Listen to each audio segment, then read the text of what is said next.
All right, good morning, everybody. It is Wednesday, June 23rd, and that means it's time for this week's podcast episode. I'm excited about our next guest. He's traveled quite a road to fame and then has had to rebuild himself since then, and he's got an amazing story to tell, and I'm excited to have him share it. It's time to own the phone.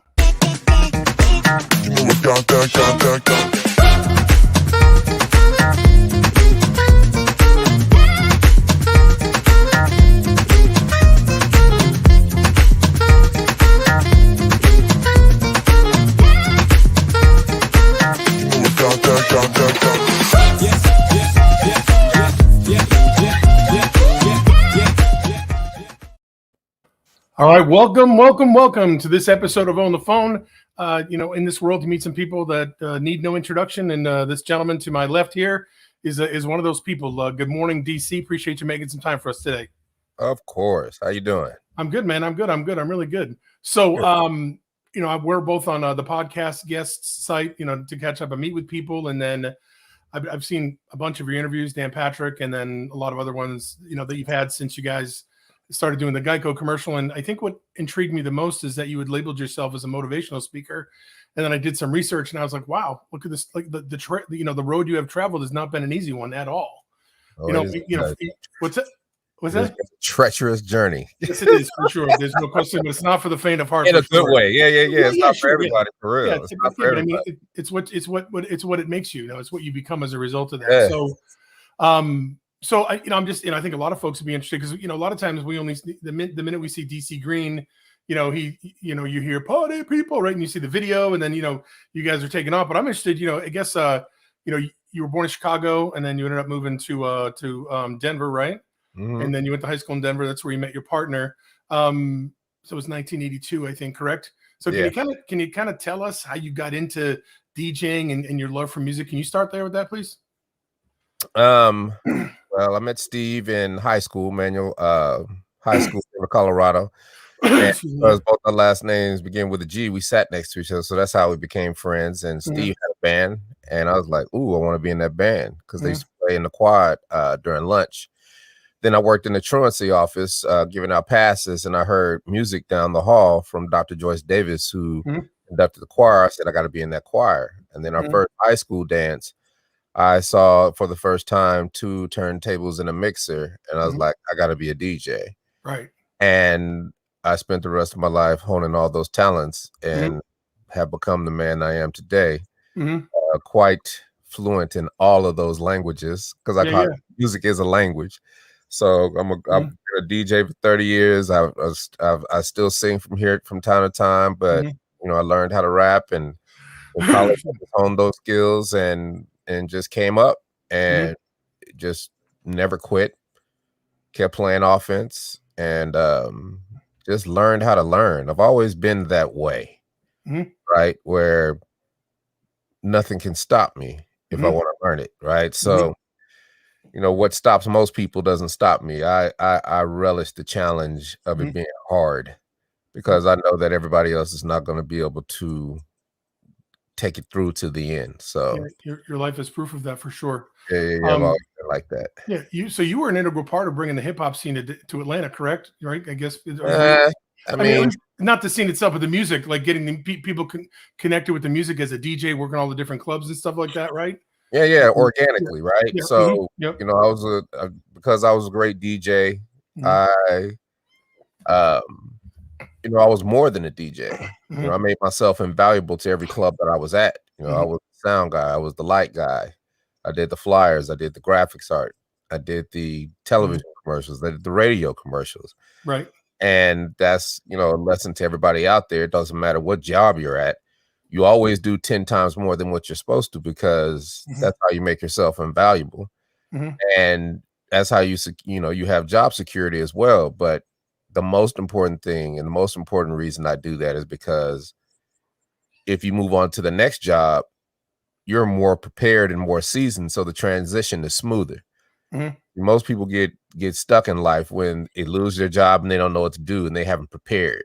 Right. And they're sitting there waiting for their old job to come back. And that doesn't work that way. But if you're at that old job, even if you hate it, you're not doing all that extra stuff and learning everything about the company inside and out and doing all the grunt work for the company. You're doing it for yourself because you're creating tools and you're creating, tactics that can help you later on. But people don't think that forward thinking. People, I'm not about to do all that work. And it's like, that's why you're going to be stuck. Yeah, that's why you're not going to get all that success then, right? Yeah, that's the key. And for me, it necessarily wasn't about success. It was just about hustle, right? I love to hustle. I love to learn. Those two things combined, those you can create several formulas for success. So, where did you? Oh, sorry. No. I'm just saying that's more who I am than all the other stuff. Right. What's the genesis of that belief system? Like, where does that come from? My parents, because they made me work like a dog when I was very as far as I can remember. I've been working in my mom and dad's house. They made me cook, they made me clean, they made me wash the cars, do this, everything. And I never developed a fear of work. Right. I don't fear work. So I've always had a job, had a paper route. Worked at an ice cream shop in my teens, worked as an AV assistant in my teens, then started working in restaurants, then, started DJing. And DJing to me really wasn't a job. So it really never worked since I was a kid. Right. And I've always been able to do my own thing. And then, after maybe 4 years after we dropped Whoomp, I, faced adversity. And instead of looking at the glass half empty, I looked at the glass half full. Right. What opportunities are there for me to learn and get better? And we got embroiled in a legal battle, and I said, well, I might as well become a paralegal because I know I'm gonna get my day in court, but then I could learn about how this is going, what the trial is going to do, how you file motions, how you get discovery, how you organize everything. And that's what I did. And also at that time I said, well, let's never let somebody take advantage of your money again, right? Not that not that we were taking advantage of money wise, just that we didn't get it how we were supposed to get it. And I just took that opportunity to say, I will never let anything financially harm me, in the future. So I became a licensed commodities broker and end up trying to start a hedge fund. And I developed these tactics to learn about the things that I want to learn, like hedge fund. I didn't know what a hedge fund was. So I started calling hedge fund managers, pretending like I already got money under management and I already got a hedge fund going and I needed management. And, that's the only time that I use my celebrity. I don't really feel I am a celebrity, but I know when to turn it on. And I called those folks and they were like, I was like, I'm who I am. And they're like, oh yeah, I know you are. I was like, hey, let's have a meeting. I got some ideas. I got a lot of athletes. I'm managing some money and I want to start a hedge fund. So I had like 4 meetings all over the country and I'm in this boardroom in Vegas. Nice. And I'm like, why should I let y'all manage my money, manage my hedge fund? They're like, well, DC, because of this, and this. And they start pitching me hard. And they were just really trying to, they just really were just real intricate in what they were telling me because I kept pressing them. And what they didn't realize is that while they were pitching me, they were teaching me. Right. And that's one of my learn how to learn hustle tactics, right? I like that. And whenever I want to learn something, that's one of my tactics that I use. And I realized being, hedge funds weren't for me. But at the same time, you drop a bomb, you have collateral damage. I call it collateral sprinkles on the good side. Year 2000, I didn't know what they were talking about on CNBC because I wasn't financially literate. But year 2000, I knew everything they were talking about on CNBC. So interesting. That's when I started. After that, I said, you got to start running your life like a corporation if you want to have a business. So run your life like a business. And I've done that. And I've had my business CLG Investments Inc. for 20 years now. And, it's been one of the most fruitful things for me because it taught me about business. It taught me how to, get your credit right, get your DUNS number, get your score, both sides of the credit. Then you can your accounting and your bookkeeping. Couldn't find a bookkeeper, so I became masterful of QuickBooks. So now I know where every penny goes, right? All these little things that you need for business. Learn how to make business plans, all of that. While I was in the club, because I had to go back to DJing because that's easy money. And I said, well, I might as well learn, I might as well be the marketing manager, right? And business plan. And now I'm everything to the club. And once you become everything to the club, then the things that you're starting to get good at, like doing voiceover for radio commercials and television. I said, I want to do this professionally. So then you start training for that. I started training for video. I started training for all the things that, in media that have made me self-sufficient in anything I need to do today. And I've just spent plenty of years just honing my talents, but all the while understanding that we have an evergreen record and it is up to me to get the money, right? It's up to tag team to get its own money, not to, get a manager, not to depend on, promoters or anything like that. It's up to us to hustle our own thing. And we've done that very effectively over the years. And, it's like when people say, this is a, story of redemption and you're back in the limelight. No, I was like, no, it's not that story. This is a story of never giving up, steadfastness, perseverance, and just playing offense and learning new things and getting better. Being a better man today than I was yesterday. That's what this whole thing is about. And that's what I have strived to do every day of my life. And I still get better every day. And if you're not growing every day, might as well go and pack it in. That's how I see it. Everybody's different, of course, but that's my love of life that I subscribe to. I love that. I've seen some of that in other interviews you had and things like that. So I think I want to just go back because it's not just like, hey, we had a lawsuit, we had to fight it. Like you guys were growing, and then all of a sudden, right, it just stopped, right? We're pretty close to stop, like 4 years later. Yeah, but that's how it happens. I understand. Messed up contract. No, I got it. I understand that, but it's not like you just go, okay, no problem. I mean, that's your livelihood. I mean, that's what you're doing. All of a sudden, it's done. So that's not an easy thing to overcome. I don't want to. I think you oversimplified it a little bit. That's not just it's a contract problem. That's, oh my God, what we've been doing for the last 4 years is now done, right? I mean, that's a huge kick in the pants. How do you overcome that? Like, because then it's what, 20 plus years of legal woes and battles and and all those other things, just getting to the point where you felt like you had the opportunity to get what you had really worked for. I mean, I'm just interested in how you persevere through that. That's not hey, you're getting laid off, go get another job. That's, hey, you built a great brand for yourself, and guess what? You can't go do that now anymore, and that's what you love to do. So I'm interested in how you overcame that, because that's really, one of the biggest challenges you had, right? Yeah, but I don't even look at it that way. Okay. I play offense. So even if I get stopped, I'm gonna keep it moving. Right. You can be upset and hurt and still keep it moving. Right. You can be scared and fearful. Say that again. That's so important. I said you could be hurt, disappointed, depressed, everything, and keep it moving. Right.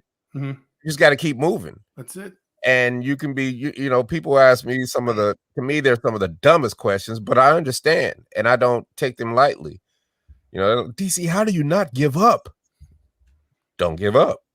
Yeah. See, how do you control your fears switching lanes and do it? You be scared. You can be scared and keep it moving. You know what I mean? It's like you be scared and you could we're human beings. There are so many things that we could do. It's called walking and chewing gum at the same time, right? So nothing is going to stop me. You know what I mean? And my willingness to learn is going to help me overcome anything that pops in my way. So I welcome any challenge, any opportunity to make myself better through just grind, and trust me, all of the stuff I'm saying is easier said than done. Sure. Okay? True. But, I don't want to do all the stuff that I have to do to get to where I want to be, just like everybody else, but you do it anyway. Right. Yeah. That's what separates good from great. And I've just learned to over the years to be able to control my emotions. Because if you control your emotions and you know, I could take any negative emotion, you know, fear, envy, hate, disgust, despair, all of it. And the key to it is just don't react in the moment, right? Don't react, don't overreact, and put it in your pocket and use it later for fuel. Because what happens is that negative emotion that you said, you know, you let marinate in your pocket now becomes positive fuel for you to achieve all your goals and dreams.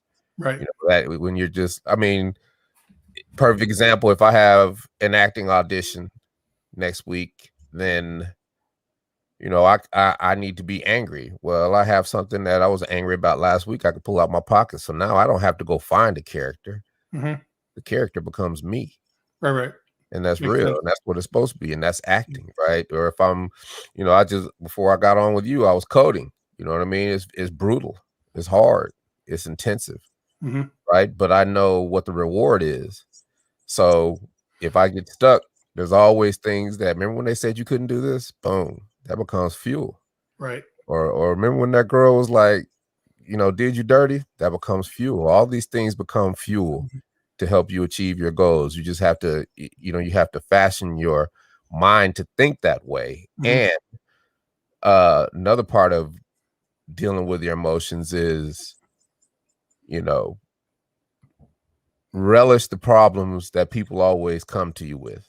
Like people always come to you with problems, and when you're talking to people, they'll come up with excuses, and just flip it and use those as opportunities to come up with solutions, right? And I love when people come and give me excuses and come to me with their problems, because I like, what's the solution? And they can never tell me because they're so busy wallowing in their problems. So they're stuck. And some people are so stuck that they'll never get out. And I can never be that dude. And it is amazing to me because they'll say, well, what do you mean? We go 2-3 iterations of what do you mean? And I'll be like, what do you want? What is your solution? And they're like, you tell me. And I'm like, no. I say, okay, think of it this way. What is the ultimate solution? Your fantasy pie in the sky, most fantastical, far-fetched solution that you would love to see in your dreams. And that's way up here. It's out of reach. But then what happens is you work your way back, inch your way back ever so slowly in different scenarios to practicality. And now you're halfway there, and you've just built a business plan where you've got a step ladder to your dream. And that's all just from thinking. That's not from reading a book or anything. That's just from saying, what is it that I want? What's the solution to this problem? Or if you give me an excuse, I'm going to come up with 5 solutions to that excuse, because you're telling me you get excuses. I can't do this, or I don't want to do this. And I'm going to tell you, well, there's 5 reasons how you can do this and why you should do this. It's all about flipping those things. And then you become masterful at that. And that's why they call me DC the Brain Supreme, because that's how I think. I think solutions, right? And even if you don't reach your solutions, you're at least halfway there, and you have a blueprint of how you can achieve that goal. And then you know, all the things that you become masterful at over the years help you get there. And I'm telling you, it has worked for me like clockwork. And even if it didn't work for me, I still be doing it that way, because that's the only way I can get through. You know, I love to be wrong. I really do love to be wrong. And being wrong when you really thought you were wrong is the most painful thing that you can go through. But what you gotta look at the silver lining of it. What it does is that it sequesters your ego and it sequesters your pride when you give in to it. Right. When you say, you know what, I am wrong. And you hate it inside, and you're just in turmoil inside. You're like, but most people, what do? They can't admit it, and they'll argue you down, and they'll even start making up stuff and believing their own lies, and then they start going down that rabbit hole. And then next thing you know, they're so far down that rabbit hole that now that's their reality, and now they're stuck.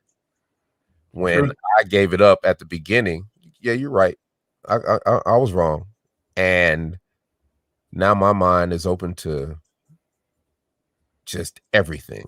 I have an open mind, clear line of sight to what I can do to solve this situation because I was wrong. Right. And that's when being wrong becomes the path to being right, because you'll never be wrong at that again. Nope. Right. So if you learn your lesson, you won't, right? Yeah. I welcome all of that. And that's the good stuff, man. That's the stuff that anything that comes my way.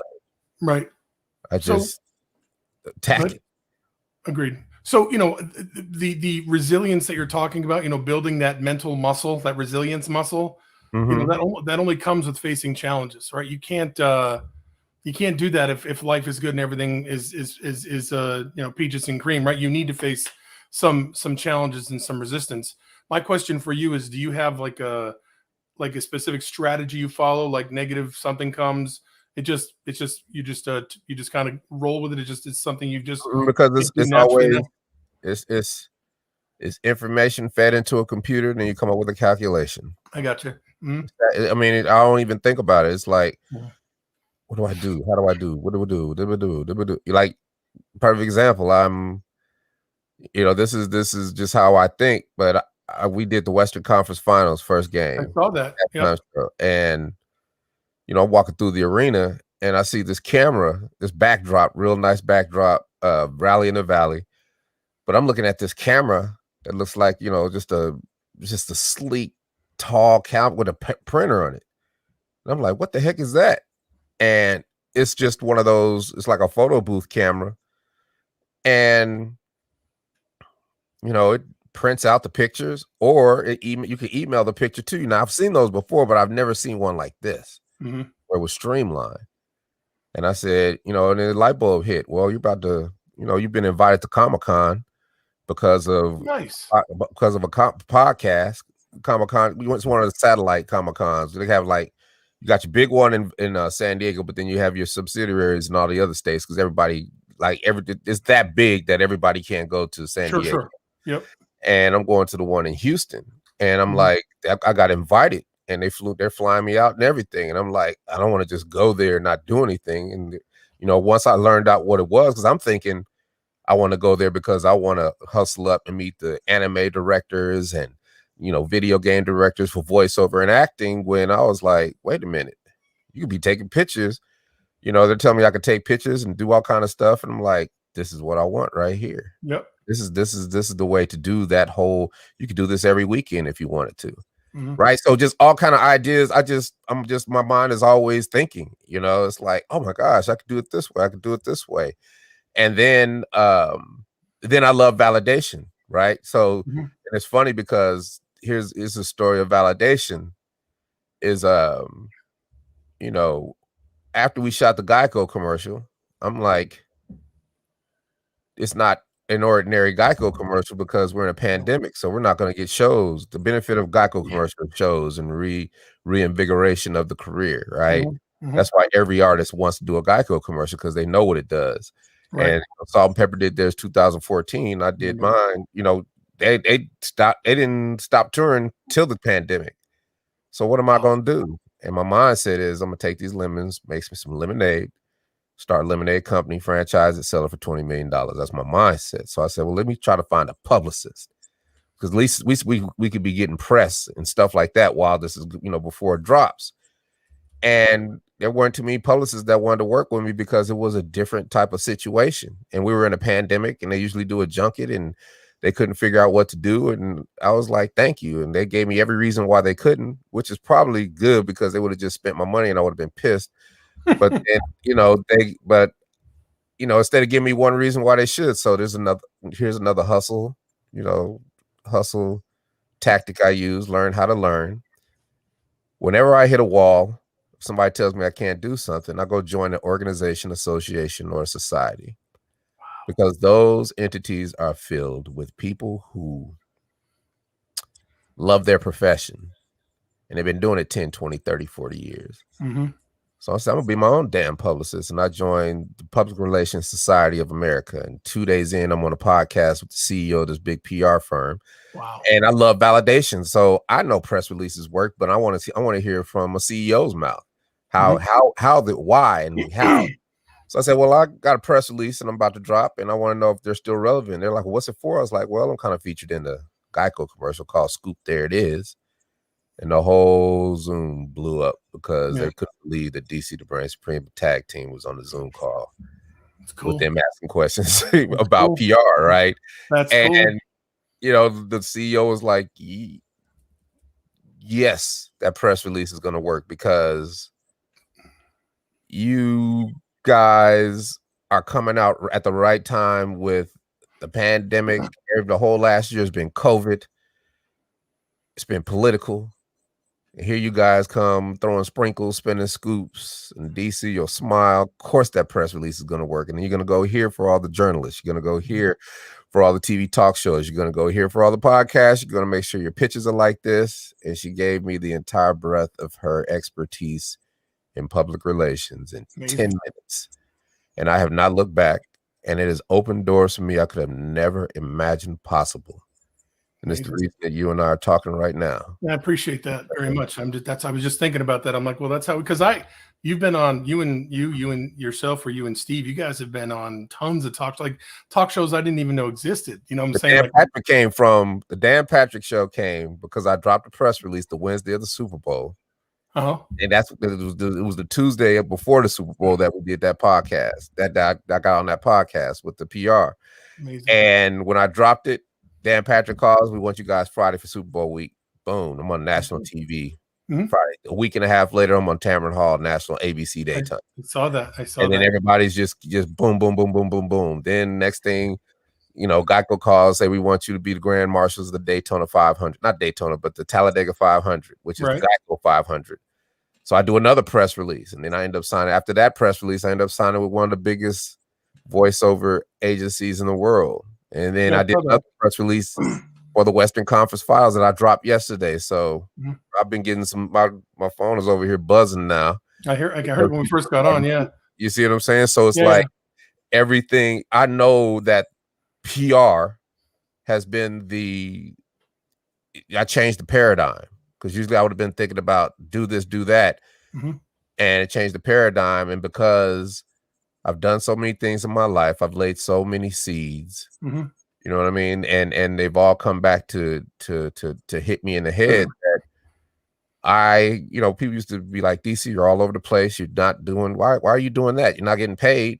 You know, you just go keep buying equipment. I mean, everybody used to be on me about all kind of stuff, man. It's like, you're a jack of trades, you know, jack of all trades, master of none. And I'm like, hey, cool. What they don't realize is that you hustle long enough, you learn how to learn, you become masterful at those trades. And then all the trades come back to serve you. And now I'm prepared for anything that comes my way, because my toolbox is basically a Home Depot. Right? Not Home Depot yet. It's probably Ace Hardware. It's Ace Hardware, right? You have name recognition. You can be Home Depot. I'll give you that.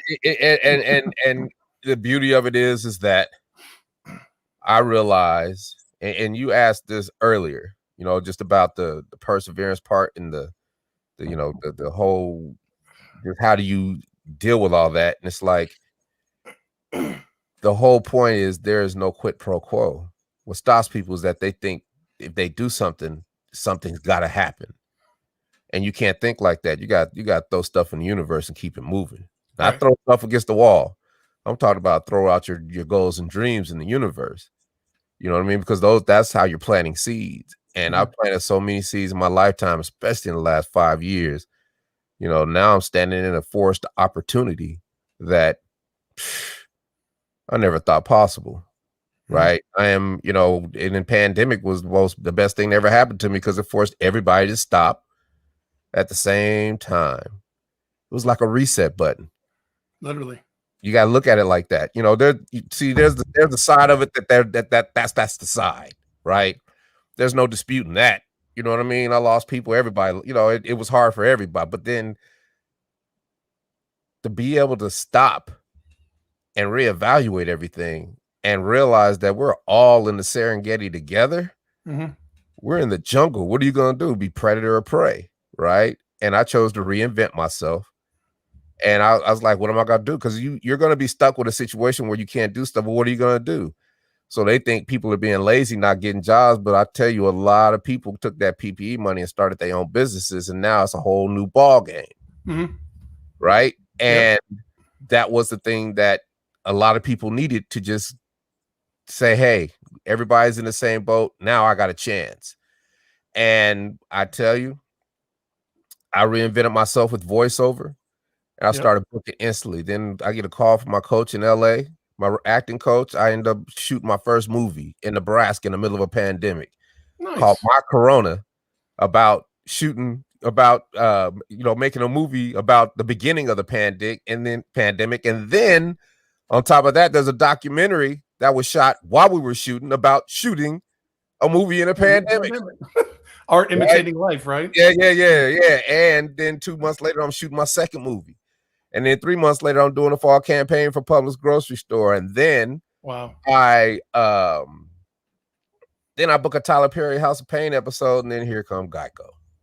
2020 has been the best year of my life because I love it. I didn't quit. I kept learning how to learn.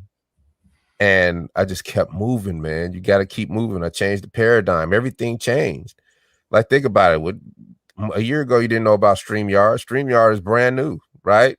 Pretty much. All these platforms. I do so many podcasts. I'm on 10 different platforms. I know all the platforms now. Like, people have been able to come up and just give an alternative of something that they don't like about something else and rock it and just fly. Right. Another part of the pandemic that really changed everything is that for me, I said to myself, I'm not going to leave this earth regretting there's something I didn't do. So I've got 5 tutors for everything. I've got a tutor for music theory. I've got a tutor for music production, because I'm making music again. I haven't touched a drum machine in 20 years. Right. But I'm a better artist and creative mind now than I've ever been. But the technology has to catch up to the creativity. So I had some good tutors, but then I was like, let me go to the horse's mouth. So I'll use a DAW, which is digital audio workstation. And that's where you make your music. And I use Studio One. And I said, let me go to the horse's mouth. And I went to the engineer of the software. I said, how much it costs for you to train me in the software? And he told me, I was like, let's go. And every Tuesday I train with the person who is an engineer for the software that I use. And now I am flourishing because we did it differently. He didn't try to teach me what he wants me to learn. He teaching me according to my workflow every day. So I can voiceover auditions, if I have to do something with video that has to do with audio, anything I do now, everything's custom to me. That's how I'm learning how to do the DAW. Now I'm making beats again. I'm making songs again. I'm doing all these things because I refuse to leave this earth regretting something I didn't do. And people are like, you about to put out another record? No, I'm not about to be an artist at all. But I can be, if you needed to. I can be an expert in jingles for ad agencies. I can put pitches together. I can, if I'm auditioning for a Christmas song in March, I know what that not Christmas song, but Christmas movie in March. I know how to make a Christmas song that's can be custom to that movie. And now I can be in the movie and have a song on the soundtrack. And all that stuff is upfront money. And then people are going to be hearing that Christmas song. And they'll be like, I love that song. Who is that? It's like DC from Tag Team. Dang, he's still making money. As opposed to, hey, everybody, I got a Christmas song out. Look. Right. Like, man, DC should have sat down. That Geico thing. You need to sit his old ass down. You see the difference? Yeah, totally. I see it. I couldn't be an artist anymore. It's society that way, No, I got it. Nor would I want to be. I've never been a rah-rah dude. Like, it's funny. I was in the airport in Phoenix. Nobody knew who I was. Packed line. I'm just in the line. And I had the shirt on for the performance because we went straight to the airport. And the dude was like, hey, you was at the game, weren't you? And I was like, yep. He was like, what you do? I was like, oh, he was asking me something. I was like, yeah, we performed. Because I was loose. I wasn't on guard. So I was loose. Like, yeah, we performed. Like, who are you? I was like, shit. Tag team. This song, Whoomp, there it is. And then he's like, the commercial? And everybody's head turned. Lady in front of me, the people behind me. And he was like, he just started telling everybody. And everybody was looking at me. And he was like, man, the reason I'm so excited, man, because our name is Shakalaka. No, it's not. He showed me his badge. His name was Shakalaka. No way. No way. That's amazing. And everybody in the line was laughing, and we had a good time. We got through, and it's how I carry myself. Nobody knows who I am, and I love it because I get to live my life because I'm not a star. I never wanted to be. I'm humble. Right. I recognize what I've been blessed. I love doing this. I love talking to people because I have a responsibility to tell people the things that I wish somebody had told me when I was a young man. And that's my mission, right?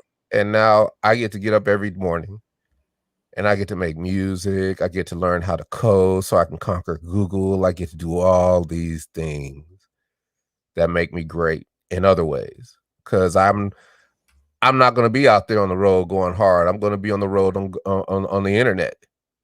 Right. I'm going to figure it out. And I have figured it out. That's the whole point. That's the whole reason Geico happened is because of what I do on the internet. Because 10 years ago, there was a rumor. I got a call at work.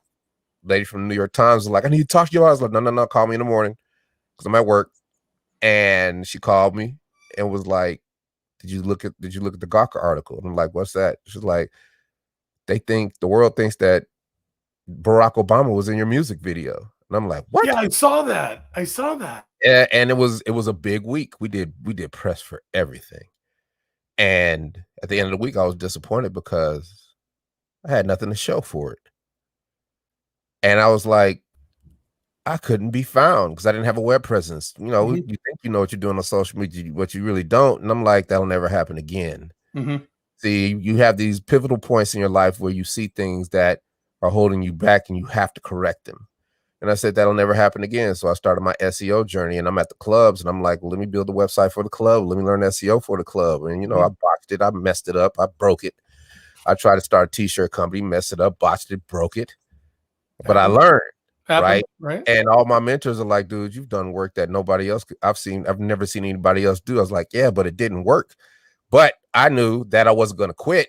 So because I don't quit and because I don't expect nothing from it, I do. But if it doesn't happen, oh well. I got very masterful at it. And my agent calls me for acting and says, hey, you booked a Geico commercial. I was like, don't play with my emotions, please, not right now. Right. In the middle of a pandemic, everybody else was like, no. She's like, no, they wanted tag team. Right. I was like, oh, tag team. Forgot about tag team. And I checked my phone and the message was there. And the beauty of it is that I didn't answer the phone and they went to my IMDb portal. Saw you there. And they found my agent. And they called my agent. And you talk about synergy. And I let my agent make the deal because I could have took it, but then I would have had to hire lawyers. I wouldn't have known. You have to pull the trigger on certain things. But when you have an agent that's been doing good for you for the last 3 years, I let them make the deal, broke bread with them, and it's the most lucrative deal I've ever made in my life. You guys, didn't you guys turn down Soup? There it is. If I read it correctly, they came. They came to you with Soup first, right? That was just the first iteration of it, right? Yeah, right. Soup, there it is. Yeah. And you know, they were just spitballing ideas, but then you know, I was looking. I was like, I'm an actor. I prepare, right? That's the beauty of this whole thing is that everything that I did for this commercial was prepared. Because I'm an actress, because I was looking for a Seinfeld episode of Soup Nazi so I could get ideas, right? Funny. And it was like, no, we're gonna do Scoop. There it is, ice cream. And I was like, yes. And then the night, you know, so I prepared. And the night before, the video shoot or the commercial shoot, we're with the director. We got our production meeting. I said, hey, I got some ideas. They're like, whatever you want to do, DC. I was like, well, I was trying to make a spin and scoop, but I couldn't make it. He's like, it'll be done tomorrow. I read that. Oh, I read that.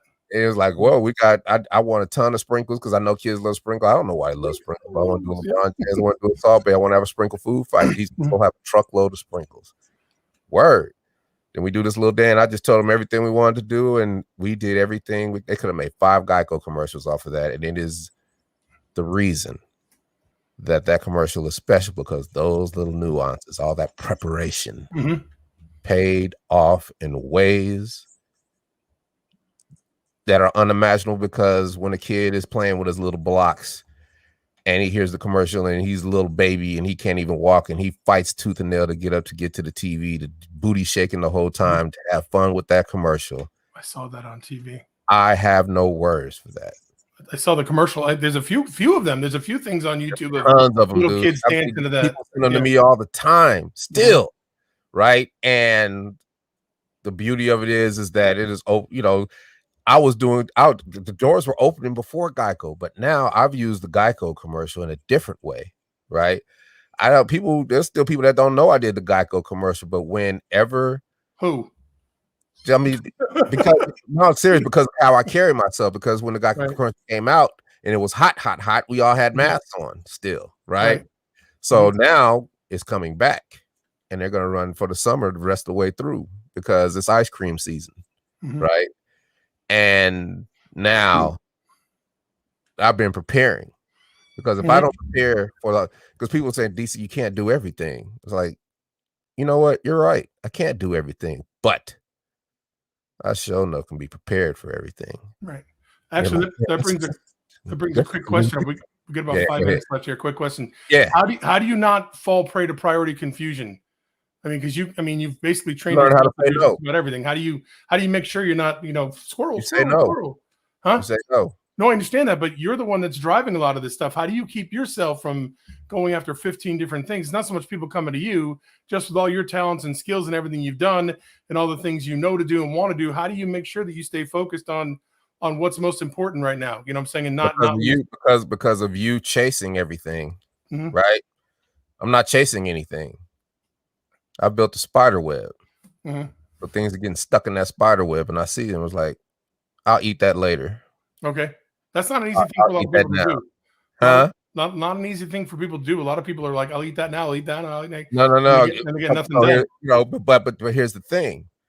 Because I've mastered some of those trades, the people like, you're a jack of all trades, because I've mastered so many of those trades, I can effectively deal with those things that come at me. It's called organization, right? And I can do the shows, then come back and computer code and get these sites together, then write Wikipedia pages, then go back to coding, then start music production, then everything is in order. Then if something comes my way, okay, I can prepare for it. Okay, cool. I can make flight arrangements. I can find the best routes. I can do all these things because I have tools in my toolbox that have allowed me to be able to do these things without even thinking about it. And then now, and then it came to a point where I realized I needed help. But for me, I have to learn it all, because if I hire somebody to do it, man, even if I paid, you pay big money for somebody to do something, it's still not going to be the way you want, because it's your vision. So I have to learn it so I can then teach the people that I have on my staff my vision, and then I'm teaching them how to fish. And they appreciate it so much that I've got loyalty. And then I've taught them how to write Wikipedia pages, how to do different things, they see me do these things. They're like, how do you do all this? And I'm like, well, I can't, but now you're going to help me. And they're so excited that they give you everything they have. And I'm building them one by one. And then that's how you build your empire. Right. But it takes maximum effort for you to learn the things first. Why don't you just hire somebody? No. I could do that, but then I'm just wasting money. I'm gonna be frustrated. Right? It's all about your emotions, man. I'm telling you, it's all about your ego and killing your pride and keeping it sequestered and having an open mind and not always wanting to get better, always trying to be a better man, trying to do things better, how to deal with people better. That's why I really want to thank you for having me on today, because thank you. Just the ability for me to come on a podcast like this and run my damn mouth. You have done more for me than you'll ever know, because appreciate you. During this podcast, I've learned some things, right? Because sometimes talking things out, that's how you learn. It's another learn how to learn tactics. So people think I do these PR, these podcasts for, like I told you at the beginning, just push play. Because it's not for PR, right? It's not for PR. This is a therapy session for me. Okay, I appreciate it.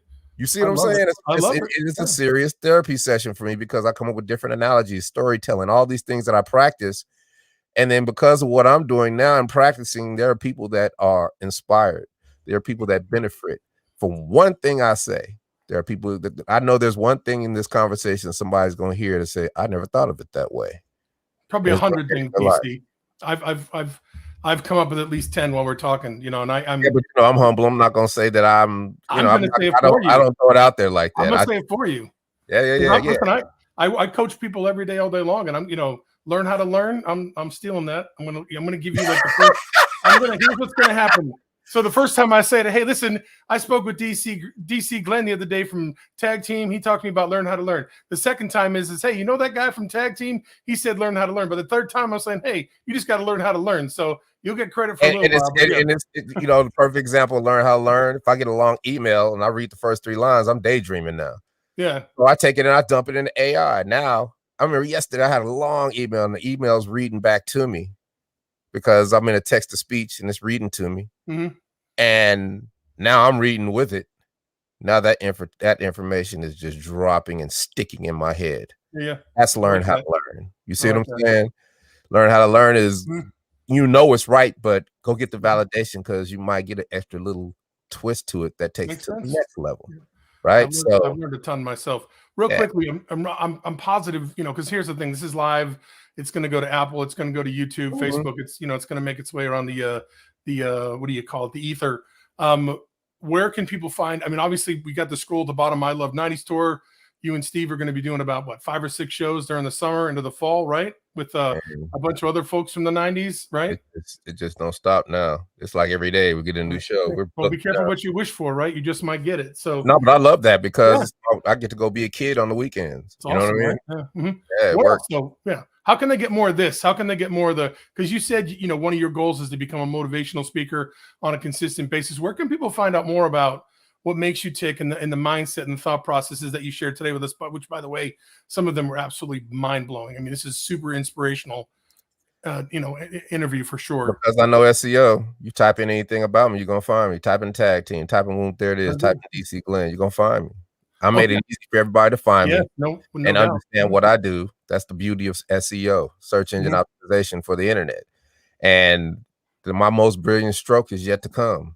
And there are about 3 or 4 things I want to talk to you about that I can't because I'm under a non-disclosure agreement. You see how you have to be prepared, right? You have to prepare for the things that you want. If you have a dream and you throw it out there, you can meet it halfway with preparation. Think about it. You're not pulling a rope all the time to get to that dream. You're pulling a rope. And it's like a double rope. That dream is getting closer to you. It's coming back to you because you're prepared. Meet it halfway with preparation. Amazing. Come on, man. It's amazing. It's just and you can't think about it. You can't, like with acting. I don't get frustrated with acting because I don't care. I'm not gonna quit. And if I gotta, you know, a lot of people, I didn't get the audition. That rejection kills people. But rejection for me is another opportunity to be greater than I was. It's another opportunity to showcase what I have learned. It is another, and I understand the game. If you see, the whole point is to understand the hierarchy of the game. Understand the whole hierarchy of the game. If I got to do 1,000 auditions to get to what I need to get to, well, bring it on. Let's do 50 a day. Let me hurry up and get to it. I'll do whatever. I'll do however how many auditions I got to do. That's what I'm doing. I don't care. I'm not like, this is going to be audition where I get it. No, I'm like, keep bringing them because you're not going to stop me. I'm not going to give up. And one of those stories where he started acting at 50 and now he's blown up, right? Because there are different ways to get to it. I can get to it through music. I can get to it through commercials. I can get to it through so many different avenues. Yeah. And then those are my custom ways of doing things that nobody else can do. Yep. And so what happened in 1997 will never happen to you again. You'll never have, you know, something. I can't say that. I can't say that. No. I mean, but all the tools in your toolbox, you know, nobody can take all those tools away, right? Back then, you were a DJ and you were a performing artist, and that was about it for the most part, right? Yeah, side hustles. That's true. And you know, I had to learn. I had to learn these skills. I had to go. I went to LA, paid $1,000 to sit with Nick Saglambini. He's the one that shot the photographer that used to shoot the Kardashians. Yep. And I said, man, I want to come pick your brain. And I went and he taught me how to retouch and taught me some photography tactics, and I paid $1,000, and that catapulted me.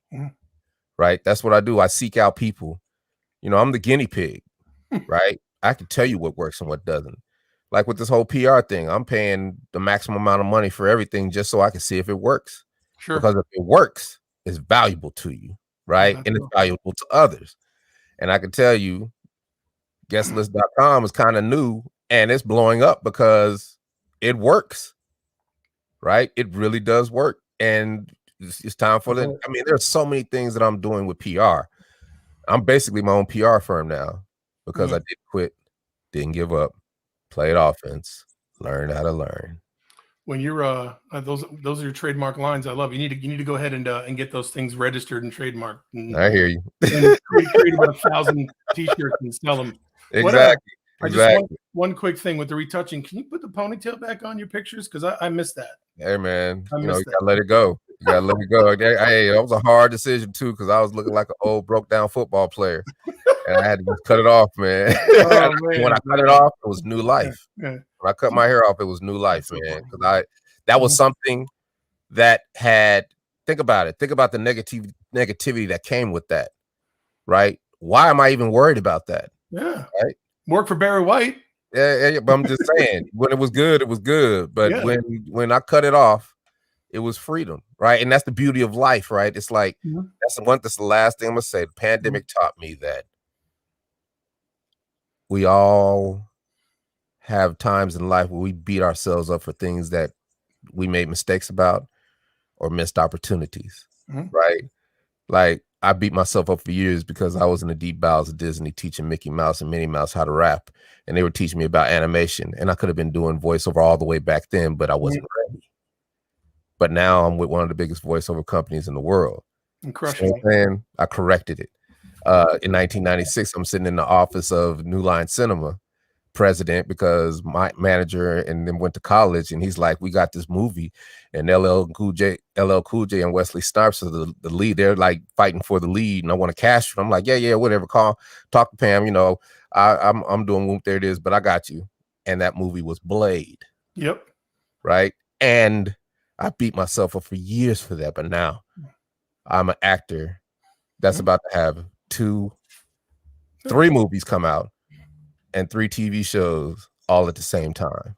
Dude, you can all you people out there listening to me, you can correct all your mistakes. And there are no missed opportunities. You just weren't ready. Look at it that way. Now you're ready. What have you been doing to get ready? Let me give you one. When the student is ready, the teacher will appear. Hey man. Right there. What? I'm just giving you one. When the student is ready, the teacher will appear. Student is ready, the teacher will. That's where it's at. DC, this has been like 1,000 times more amazing than I thought it was going to be. This is easily one of the most inspirational conversations I've ever had with anybody. And I'm not saying that because you're DC, the Brain Supreme. I'm saying that because the stuff you shared today, the nuggets you shared today, I've never heard some of those things ever in my entire life. And I'm excited to be able to share them with people in my own coaching practice, as well as when people see this video. And I'm going to go ahead, actually, I'm going to take this, the audio of this, and I'm going to send it, and I'm going to get it transcribed, and I'm going to yank my words out of it.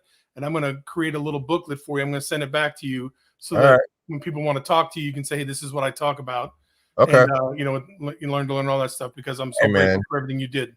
You got my information, and you got a friend. I know where to find you. If you like, because the reason I'm so excited about SEO is because I think I have a way where I can help people who have podcasts. No, I appreciate that. There's power. You got power that you don't know you have, but it's like the key is to let everybody know that you're doing that, right? And that's I know that's the struggle for a lot of people, but I've been on a lot of podcasts, and I can tell you, my friend, your podcast is one of the top-notch ones, and I appreciate being on. Thank you. I appreciate that. Definitely. Listen, I know we are going to change some lives today, and that's all that mattered to me. So, anything else you want to say before we bounce? Sprinkles. That's like I saw something like you have like that in like 10, like there's 100 articles with the word sprinkles in it online. Were you talking about it? I love it. So cool. Yeah. Because you know what? I learned to embrace it because I was getting my medicine at the pharmacy because I'm old. And Wait a second, we're the same age. What are you doing? But you know what I'm talking about. And I got a Coke Zero. So when I got a Coke, and I was like, she was like, you don't have to pay for it. I was like, no, I'm going to get this Coke Zero. She was like, oh, okay, go on and use your card. And I swiped my card, and she was like, you got to put the chip in, Sprinkles. And I was like, no, she didn't. No, she didn't call me Sprinkles. I looked at her, I was like, no, you didn't. She's like, I don't care. Me and my daughter love afraid, right? Me and my daughter love you. And I was like, you know what? You just made my day. Thank you. And now it's one of my favorite people. Every time we see each other, we just laugh because that was special, right? I love and that's what it's all about, man. Touching people's lives, touching the world, being, just being able to give the gift of joy, man. And I am truly blessed, and I am thankful. And I hope your viewers got something out of the day. They will. And this is going to be seen. It's going to be seen, man, all kinds of places. All right, cool. And I appreciate you. Hey, listen, that's the one and only DC Glenn. I'm Wally Bressler. And this, my friends, has been On the Phone. Hey there, this is Wally Bressler. And on behalf of my guest today, I'd like to thank you for joining us for this episode of On the Phone. If you'd like more information on how to overcome sales call reluctance, procrastination, and self-sabotage, and become an expert on the phone, go to www.phonesalessecrets.com. And if you'd like my free course on how to overcome sales call reluctance, please go to www